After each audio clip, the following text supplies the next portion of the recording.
Hello everyone, welcome to science ভিগর। আমি তোমাদের রসায়ন শস্য অধ্যায় মূলের ধারণা এবং রাসায়নিক গণনার থার্ড লেকচার নিয়ে হাজির হয়েছি। তোমরা যদি আমার আগের লেকচারগুলো না দেখে থাকো, ওইগুলোর লিঙ্ক ডেসক্রিপশন বক্সে দেওয়া থাকবে, তোমরা আগে ওইগুলো চেক করবা, তারপর এই ভিডিওতে আসবা।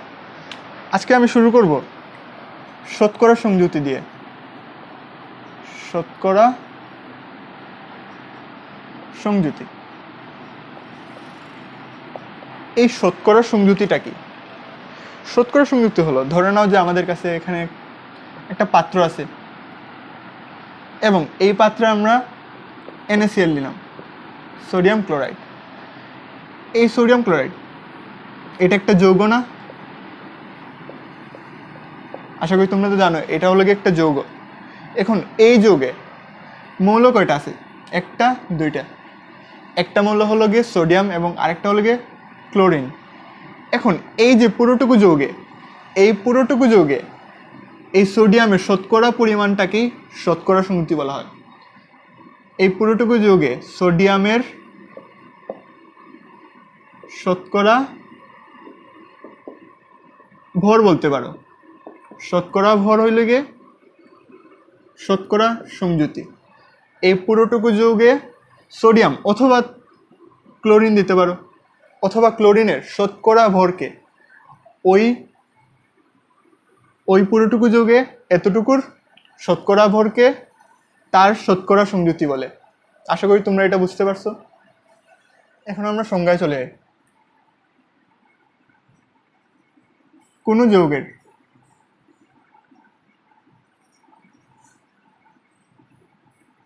মোট ভরের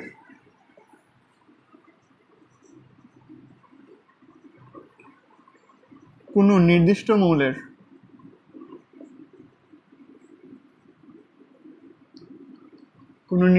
মৌলের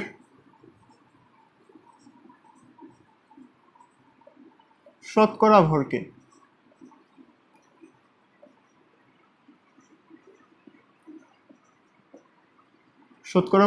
ওই মৌলের, এটা কিন্তু আবার যৌগের না, এটা হলো গিয়ে ওই মৌলের, যে মৌলটা নিয়ে আমরা কাজ করতেছি, মৌলটা নিয়ে কাজ করতেছি, ওইটার শতকরা সংযুতি।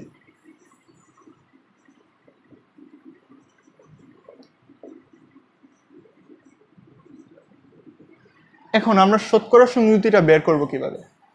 শতকরা সংযুতি বের করার সূত্রটা হলো গিয়ে, তোমরা প্রথমে এই যে মৌলটা নির্বাচন করছো, ওই মৌলের পারমাণবিক ভর আগে জানতে হবে এবং পারমাণবিক ভরের সাথে এই যে মৌলটা আছে, মৌলর পরমাণু সংখ্যা গুণ দিয়ে দিতে হবে। এবং এই যে এতটুকু যে তোমরা গুণ করছো, এই অংশটুকুকে তোমরা যদি এই পুরোটুকু যৌগের যদি তোমরা আণবিক ভর দিয়ে ভাগ করে দাও এবং এটাকে 100% করে দিলেই শতকরা সংযুতি বের হয়ে যাবে। তাহলে সূত্রটি হলো শতকরা সংযুতি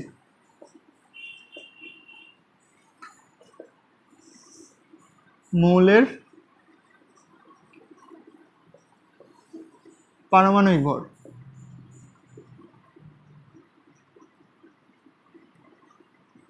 এবং এর সাথে আমরা কি বলছিলাম? পরমাণু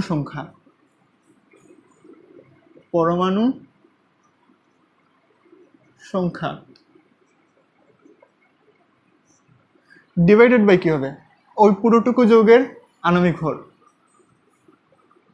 যৌগের আণবিক ভর, এবং সাথে তোমরা 100% দিয়ে দিবা। তাহলে আমাদের ওই মৌলের শতকরা সংযুতি বের হয়ে যাবে। তারপর আমরা কিছু এক্সাম্পল সলভ করব। এখানে আমাদের কাছে একটা প্রবলেম দেওয়া আছে। এখানে কি বলে দিচ্ছে? সোডিয়াম এবং ক্লোরাইডের শতকরা সংযুতি আমাদের বের করতে হবে। এখানে যৌগ হলো গিয়ে এটা এবং মৌলগুলা কি? সোডিয়াম এবং ক্লোরাইড, এবং এই দুইটা মৌলের আমাদের শতকরা সংযুতি বের করতে হবে, এই দুইটা। তাহলে আমরা সলিউশনে চলে যাই। সূত্রে আমাদের কি জানা আছে? যে মৌল নিয়ে কাজ করব ওইটার পারমাণবিক ভর সাথে আমরা ওইটার পরমাণু সংখ্যা ডিভাইডেড বাই পুরোটুকু যৌগের আণবিক ভর, সাথে আমরা 100% দিয়ে দিব। প্রথমে আমরা সোডিয়াম নিয়ে কাজ করি। সোডিয়ামের শতকরা সংযুতি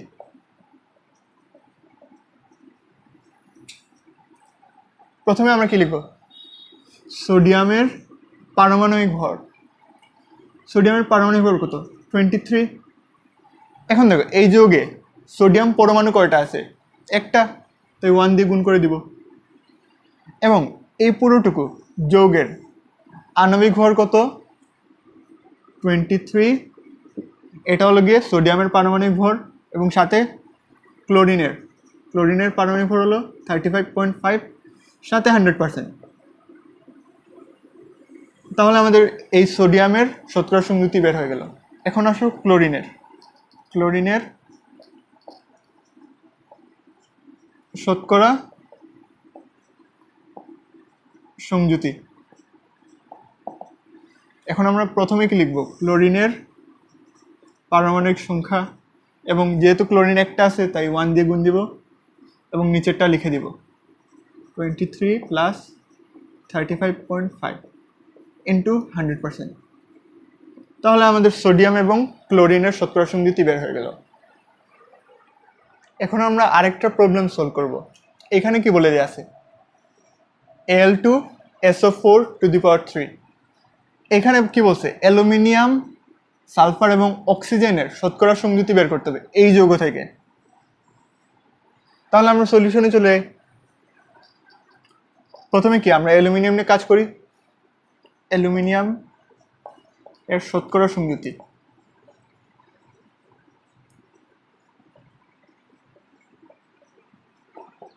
অ্যালুমিনিয়ামের পারমাণবিক ভর কত? 27। এখন দেখো এখানে অ্যালুমিনিয়াম কয়টা আছে? অ্যালুমিনিয়াম পরমাণু কয়টা আছে? 2টা না? তাহলে 2 দিয়ে গুণ দিয়ে দিব। এবং এই পুরোটুকু যৌগের আমাদের কি বের করতে হবে? আণবিক ভর।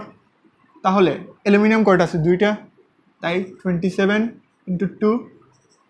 এখন দেখো এখানে একটা ব্র্যাকেট আছে এবং ব্র্যাকেটের পাশে 3 দিয়ে গুণ দেওয়া আছে, তাহলে আমরা প্লাস দিয়ে একটা ব্র্যাকেট দিয়ে দিব। এখন ব্র্যাকেটে কি আছে? ব্র্যাকেটে প্রথমে আছে কি? সালফারের কত পারমাণবিক ভর? 32। এবং দেখো এখানে অক্সিজেন কয়টা আছে? 4টা, তাই অক্সিজেনের পারমাণবিক ভরকে 4 দিয়ে গুণ দিয়ে দিব। এবং সাথে কত দিয়ে? সাথে আমাদের 3 আছে, তাই 3 দিয়ে গুণ দিয়ে দিব, এবং সাথে 100%। এটা হলো কি অ্যালুমিনিয়ামের শতকরা সংযুতি। তারপর আসো সালফারের শতকরা সংযুতি। এখন এখানে সালফার কয়টা আছে? সালফার এখানে যেহেতু বক্সের ভিতরে অর্থাৎ ব্র্যাকেটের ভিতরে যদি একটা থাকে, সাথে কি 3 দিয়ে গুণ আছে, তাই সালফার কয়টা? 3টা। এবং সালফারের পারমাণবিক ভর কত? 32 ইন্টু 3। এবং নিচেরগুলো জাস্ট এখানে লিখে দিব 27 into 2 plus 32 plus 16 into 4 into 3, তারপর 100%। তাহলে মানে সালফারের শতকরা সংযুতি বের হয়ে গেল। লাস্টলি আমাদের কি আছে? অক্সিজেন। তাই অক্সিজেনের শতকরা সংযুতি।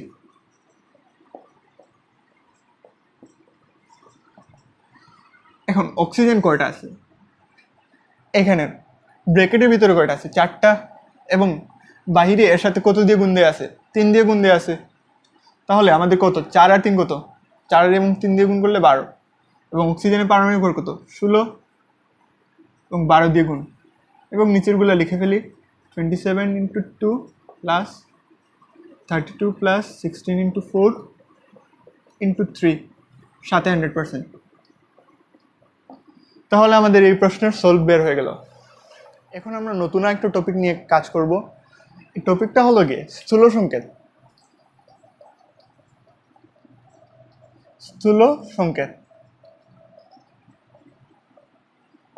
এই স্থূল সংকেতটা কি? স্থূল সংকেত হলো গিয়ে যদি আমাদের কাছে কোনো একটা যৌগ দেয়া থাকে, ধরে নাও যে আমাদের কাছে হাইড্রোজেন পারঅক্সাইড দেয়া আছে। এখন এই যৌগে অণুগুলা যে আছে, এখানে কয়টা অণু আছে?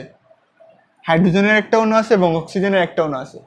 এই অণুগুলার মধ্যে পরমাণুগুলার অনুপাত এই স্থূল সংকেত দ্বারা প্রকাশ পায়। এখন পরমাণু কয়টা আছে? হাইড্রোজেনের 2টা এবং অক্সিজেনের 2টা, এবং এদের অনুপাতটা যে সংকেত দ্বারা, আমরা যদি এর অনুপাত অর্থাৎ 1:1 যদি কোনো সংকেত দ্বারা আমরা প্রকাশ করি তাহলেই সেটা স্থূল সংকেত হয়ে যায়। এখানে আমাদের কি বের হয়েছে? 1:1। তাহলে এইটার স্থূল সংকেত হবে HO। এবং আমরা নিচে 1 লিখি নাই কেন? কারণ 1 লেখার প্রয়োজন পড়ে না, এইটা দ্বারাই 1 বোঝানো হয় এবং 1 লেখার কোনো দরকারই নাই। এখন আমরা সংজ্ঞায় চলে যাই।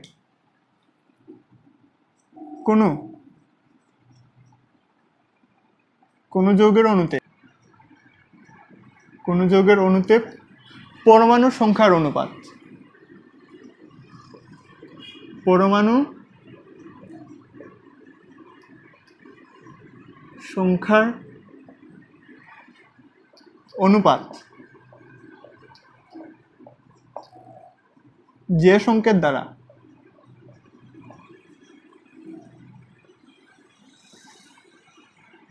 প্রকাশ পায় তাই হলো গিয়ে স্থূল সংকেত। স্থূল সংকেত বের করার উপায়গুলো দেখব। লিখে দেই, স্থূল সংকেত বের করার উপায়।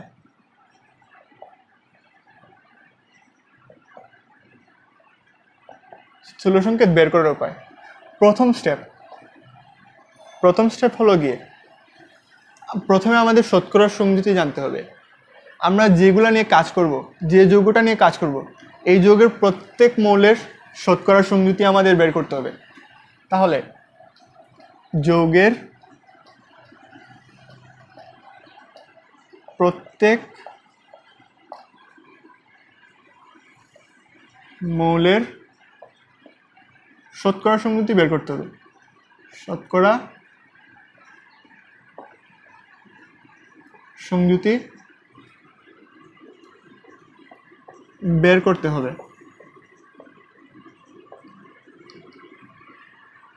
সবগুলার শতকরা সংযুতি বের করতে হবে। তারপর আমাদের কি করতে হবে? সেকেন্ড স্টেপ, এই যে আমরা শতকরা সংযুতিটা বের করলাম এবং এই শতকরা সংযুতিটাকে আমরা যদি পারমাণবিক ভর দ্বারা ভাগ করে দিই তাহলেই আমাদের সেকেন্ড স্টেপটা কমপ্লিট হয়ে যাবে। মৌলের শতকরা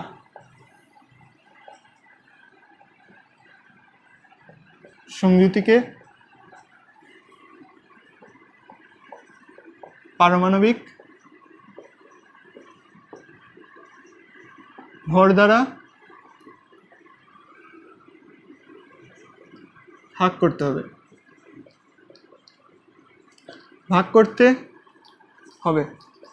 তাহলে আমার সেকেন্ড স্টেপটা কমপ্লিট হয়ে গেল। এখন থার্ড স্টেপ, এই যে আমরা ভাগ করলাম, ভাগ করার পর সবচেয়ে যে ক্ষুদ্র সংখ্যাটা আসবে এই সব থেকে ক্ষুদ্র সংখ্যাটা দিয়ে সকল সংখ্যাকে আবার ভাগ করতে হবে। অর্থাৎ সব থেকে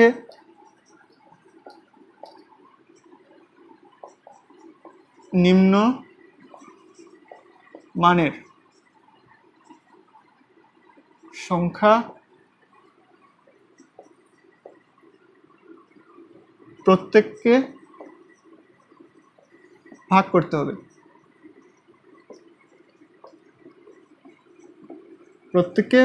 হবে। এখন ভাগ করার পর আমাদের একটা পূর্ণ সংখ্যা আসার কথা, কিন্তু সবসময় যে পূর্ণ সংখ্যা আসবে তা কিন্তু না। পূর্ণ সংখ্যার আশেপাশে ধরে নাও যে 2.001 এরকম আসবে, এটাকে আমরা চাইলে 2 ধরে নিতে পারি। এইরকম ভাগ করার পর সংখ্যাগুলোকে পূর্ণ সংখ্যায় নিয়ে যেতে হবে। পূর্ণ সংখ্যায় নিয়ে যেতে হবে এবং এই পূর্ণ সংখ্যা যদি 1 হয় তাহলে সেইটা আবার স্থূল সংকেত হিসেবে লেখার কোনো প্রয়োজন নাই। যেমন এরকম লেখার কোনো প্রয়োজন নাই, 1 লেখার কোনো প্রয়োজন নাই। আশা করি তোমরা এতটুকু বুঝতে পারছো। এখন আমরা আরেকটা ম্যাথ নিয়ে কাজ করব। এখানে কি বলে দেয়া আছে, কোন একটা যৌগ এবং এই যৌগের মৌলগুলো শতকরা সংযুক্তি তোমাদের কাছে দেয়া আছে। এখানে হাইড্রোজেনের দেয়া আছে, সালফারের দেয়া আছে এবং অক্সিজেনের দেয়া আছে। এখন জাস্ট কি বের করতে হবে, স্থূল সংকেত বের করতে হবে। আমরা তো সব স্টেপগুলো জানি এবং স্টেপগুলো এখন অ্যাপ্লাই করব। যেহেতু আমাদের কাছে স্থূল সংকেতগুলো দেয়া আছে, তাই আমাদের আর এই শতকরা সংযুতি দেয়া আছে, শতকরা সংযুতি যেহেতু দেয়া আছে, তাহলে আমাদের আর এটা বের করতে প্রয়োজন হচ্ছে না। তাই আমরা যেহেতু ফার্স্ট স্টেপটা আমাদের এমনিতেই কমপ্লিট হয়ে গেছে, তাই আমরা সেকেন্ড স্টেপ থেকে কাজ শুরু করব। শতকরা সংযুক্তি দেয়া আছে, তাহলে আমাদের প্রথমে কি শতকরা সংযুতিকে পারমাণবিক ভর দ্বারা ভাগ করতে হবে। প্রথমে আমরা হাইড্রোজেন দিয়ে শুরু করি। হাইড্রোজেনের কী দেয়া আছে, শতকরা সংযুতি ডিভাইডেড বাই এইটার পারমাণবিক ভর। তাহলে শতকরা সংযুতি কত, 2.04 এবং হাইড্রোজেনের পারমাণবিক ভর কত, 1। তাহলে আনসারটা এরকম আসবে 204টাকে বাদ দিলাম, এটা 04 যা কথা এবং 2 একই কথা। তাহলে প্রথমটা বের হয়ে গেল। তারপর আমাদের কি আছে, সালফারের ক্ষেত্রে 32.65 এবং সালফারের পারমাণবিক ভর কত, 32। তাহলে আমাদের আনসার কত আসছে, 1। বাকি সংখ্যাটুকুকে ধরে নেয়, পয়েন্ট সামথিং আসবে। তারপর অক্সিজেন, এখানে অক্সিজেন কত দেয়া আছে, 65.30 এবং অক্সিজেনের পারমাণবিক ভর কত, 16। এইটা আসে 4। এখন এখানে সবথেকে সর্বনিম্ন মানের সংখ্যা কোনটা, সালফারের। তাহলে 1 দ্বারা আমাদের কি করতে হবে, এই সবগুলোকে ভাগ করে দিতে হবে। তাহলে আমরা ভাগ করে দিই। প্রথমে কি হাইড্রোজেন নিয়ে কাজ করি, হাইড্রোজেনকে 2 ডিভাইডেড বাই 1, তাহলে 2 আসে। এখন দেখো আমাদের ভাগ করার কোনো প্রয়োজনই পড়ে না, কারণ 1 দ্বারা সবগুলোকে ভাগ করলেই এইটাই আসে। এখন যদি অন্য কোনো সংখ্যা থাকতো, ধরে নাও যে তোমাদের কাছে এখানে 1 না দিয়ে 2 থাকতো, তাহলে কিন্তু আবার চেঞ্জ হতো। 2 দিয়ে 2 ভাগ করলে 1 আসবে এবং এটাকে ভাগ করলে 2 আসবে। যেহেতু আমাদের কাছে 1 আছে, তাই আমরা এটা নিয়ে আর চিন্তা করার প্রয়োজন হচ্ছে না, তাই 1 এবং এটা 2ই থাকবে এবং এটা 4ই থাকবে। আশা করি তোমরা এটা বুঝতে পারছো। এখন আমাদের সব কিছুই বের করা শেষ, এখন জাস্ট স্থূল সংকেতটা আমরা জাস্ট বের করব, তাহলে আমাদের শেষ। অতএব এটার স্থূল সংকেত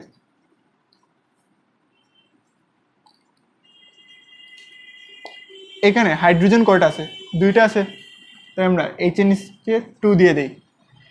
এখানে সালফার কয়টা আছে, 1টা, তাই সালফার, এবং নিচে কিন্তু 1 লিখি নাই, 1 লেখার কোনো প্রয়োজন নাই। তারপর কি আছে, অক্সিজেন, এবং এখানে কত আছে, 4, তাহলে এর নিচে কত হবে, 4। এবং এইটাই হলো গিয়ে স্থূল সংকেত। আশা করি তোমরা এতটুকু বুঝতে পারছো। আজকের ভিডিও এই পর্যন্তই। এই ভিডিওটি যদি ভালো লেগে থাকে তোমরা অবশ্যই লাইক, কমেন্ট এবং শেয়ার করবা এবং আমাদের চ্যানেলটিকে সাবস্ক্রাইব করবা। ধন্যবাদ সবাইকে।